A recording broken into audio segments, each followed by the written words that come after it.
Hi friends, സൈക്കോളജിയിലെ പാഠ്യപദ്ധതിയുമായി ബന്ധപ്പെട്ട് കുറച്ച് questions നമുക്കൊന്ന് പരിചയപ്പെടാം. ഒന്നാമത്തെ ക്വസ്റ്റ്യൻ, പ്രൈമറി വിദ്യാഭ്യാസത്തിലെ പഠനഭാരം ലഘൂകരിക്കുന്നതിന് വേണ്ടി 1993 നിയമിതമായ കമ്മിറ്റിയുടെ തലവൻ ആരാണ്? Professor Zakaria, DS Kothari, TSR Subramanian, professor Yashpal. Answer D ആണ്, പ്രൊഫസർ യശ്പാൽ. 2. കുട്ടിയെ എന്താണോ പഠിക്കുന്നത് അതാണ് കരിക്കുലം. ഇങ്ങനെ അഭിപ്രായപ്പെട്ടത് ആരാണ്? A. Arthur Cunningham, B. Monroe, C. H. ഹൊഹേൺ, ഡി. H. ലാസ്വെൽ. ഇതിൻ്റെ ആൻസർ സി ആണ്, H. ഹേൺ. 3. പാഠ്യപദ്ധതിയിലെ ഘടകങ്ങൾ ഏതെല്ലാമാണ്? എ. വിദ്യാഭ്യാസ ലക്ഷ്യവും ഉള്ളടക്കവും, ബി. ഉള്ളടക്കവും പ്രവർത്തനങ്ങളും, സി. പ്രവർത്തനവും വിലയിരുത്തലും, ഡി. എയും ബിയും സിയും. എന്താണ് ഇതിൻ്റെ ആൻസർ വരുന്നത്? ഡി ആണ് കേട്ടോ. അതായത് എയും ബിയും സിയും വരുന്നുണ്ട്. വിദ്യാഭ്യാസ ലക്ഷ്യവും ഉള്ളടക്കവും പ്രവർത്തനവും വിലയിരുത്തലും വരുന്നുണ്ട്. ആൻസർ ഡി ആണ്.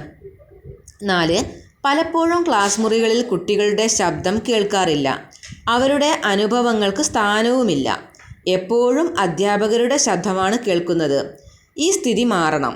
ഏത് പ്രാമാണിക രേഖയിൽ നിന്നാണ് മേൽപ്പറഞ്ഞ വാചകം ഉദ്ധരിച്ചിട്ടുള്ളത്? ഇത് എ. ദേശീയ കരിക്കുലം ഫ്രെയിംവർക്ക് 2000, ദേശീയ കരിക്കുലം ഫ്രെയിംവർക്ക് 2005, കേന്ദ്ര വിദ്യാഭ്യാസ ഉപദേശക ബോർഡിൻ്റെ CABE പാഠ്യപുസ്തക committee, D. 1993 Yashpal committee report. Answer B ആണ്, ദേശീയ കരിക്കുലം ഫ്രെയിംവർക്ക് 2005. 5. കേരളത്തിൽ ഇപ്പോൾ നിലവിലുള്ള പാഠ്യപദ്ധതിയുടെ പ്രത്യേകതയല്ലാത്തത്? എ. പ്രവർത്തന കേന്ദ്രീകൃത പാഠ്യപദ്ധതി, ബി. ശിശു കേന്ദ്രീകൃത പാഠ്യപദ്ധതി, സി. പരമ്പരാഗത പാഠ്യപദ്ധതി, ഡി. വ്യതിരിക്തമല്ലാത്ത പാഠ്യപദ്ധതി. ഇത് ആൻസർ സി ആണ്, പരമ്പരാഗത പാഠ്യപദ്ധതി. അതിൽ നിന്നെല്ലാം മാറ്റം വന്നിട്ടുണ്ടല്ലോ ഇപ്പോൾ അല്ലേ? പ്രവർത്തന കേന്ദ്രീകൃതമാണ്, ശിശു കേന്ദ്രീകൃതമാണ്, വ്യതിരിക്തമല്ലാത്തതാണ്. അപ്പോൾ സി ആണ്, പരമ്പരാഗത പാഠ്യപദ്ധതി അല്ല ഇപ്പോൾ. 6. പരസ്പരം ബന്ധപ്പെട്ട് കിടക്കുന്ന നിരവധി പ്രകരണങ്ങളുടെ സമഗ്രമായ ശേഖരണമാണ് A. Unit, B. Topic, C. Subject, D. Syllabus. Answer A. Unit ആണ്. 7. KCF 2007 സവിശേഷതകൾ എന്തെല്ലാമാണ്? ജ്ഞാനനിർമ്മിതിവാദം, സാമൂഹ്യ ജ്ഞാനനിർമ്മിതിവാദം, പ്രശ്നോന്നീത സമീപനം, ഇവയെല്ലാം. ഡി. ഇവയെല്ലാമാണ് കേട്ടോ. 8. 2007 KCF ഏതുതരം ബുദ്ധിക്കാണ് പ്രാധാന്യം നൽകിയത്? ത്രിമുഖ ബുദ്ധി, ദ്വിഘടക ബുദ്ധി, ബഹുമുഖ ബുദ്ധി, സംഘടക ബുദ്ധി. സി. ബഹുഘടക ബുദ്ധി. 9. 2007 KCF പ്രകാരം അധ്യാപകൻ എങ്ങനെയുള്ള ആളായിരിക്കണം? എ. കൈത്താങ്ങ് നൽകുന്നയാൾ, ബി. പ്രേരകൻ, സി. അറിവിൻ്റെ ഏകാധിപതി, ഡി. എയും ബിയും. ആൻസർ ഡി ആണ്, എയും ബിയും. കൈത്താങ്ങ് നൽകുന്നയാളും പ്രേരകനുമായിരിക്കണം അല്ലേ? 10.